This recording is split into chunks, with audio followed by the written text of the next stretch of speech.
రీసెంట్‌గా నేను 'ఆహాలో' ఒక మూవీ అయితే స్ట్రీమ్ అయింది. ఇది 1 వీక్ బ్యాక్ వచ్చింది. ఆ సినిమా పేరొచ్చి 'భార్గవి నిలయం'. 'జేసు థామసన్' హీరో మాట ఈ సినిమా. ఇది మలయాళంలో కూడా తీసి చాలా సంవత్సరాలైంది. రీసెంట్‌గా 'ఆహాలో' అయితే డబ్ చేసి వదిలారన్నమాట ఓటీటీలో. చూశాను. నాకు సినిమా అయితే నచ్చింది.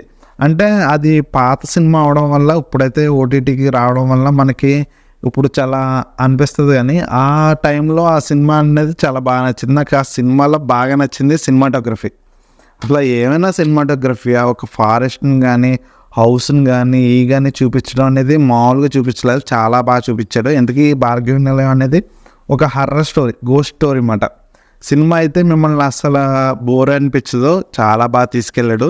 కొంచెం మలయాళం పిక్చర్స్ అందరికీ తెలిసినయి కదా! కొంచెం స్లో నరేషన్ ఉంటది గానీ, డీటెయిల్‌గా మనకి చాలా బాగా చూపిస్తాడు. సినిమా కూడా బావుంటది. బీజీఎం కూడా చాలా బావుంటది.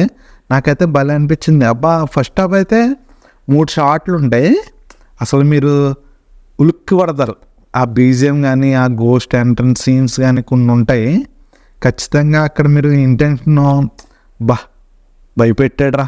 సెకండ్ హాఫ్ ఇంకా భయపెడతాడేమో అనుకుంటాం గానీ, సెకండ్ హాఫ్ వచ్చేటప్పటికి ఏమైందంటే స్టోరీలోకి తీసుకెళ్ళిపోయాడు. అంటే మనకి స్టోరీలోకి వెళ్ళిపోతుందన్నమాట. సో, దానివల్ల ఏమవుతుందంటే హర్రర్ ఎలిమెంట్స్ అయితే ఖచ్చితంగా మిస్ అవుతాం. ఇంకోటి ఏంటంటే మన స్టోరీ ఎక్స్‌పెక్ట్ చేసేస్తాం. అంటే ఎవరు చంపుతున్నారు, ఎవరు జరుగుతుంది, ఏం జరుగుతుంది, ఎవరు చంపారు అనే విషయం అనేది మనకి తెలిసిపోతుంది. కాతే సినిమా అనేది బోర్ అయితే కొట్టదు. స్లో నరేషన్‌గా ఉంటది గానీ, సినిమా అయితే మంచి బావుంటది. చూడండి 'ఆహాలో' 'భార్గవి నిలయం'. ఫస్ట్ హాఫ్ హర్రర్‌గా ఉంటుంది. సెకండ్ హాఫ్ అయితే స్టోరీ లైన్ ఉంటది. నాకు బీజీఎం సినిమాటోగ్రఫీ చాలా బావుంటుంది. అసలు 'జేసు థామసన్' నుంచి మనం అంత అంటే మనం ఒక రేంజ్ నుంచి ఒక రేంజ్ హీరోగా గమనించాం కదా! 'ఆర్మ్‌లో' కూడా చాలా మంచి క్యారెక్టర్స్ చేశాడు.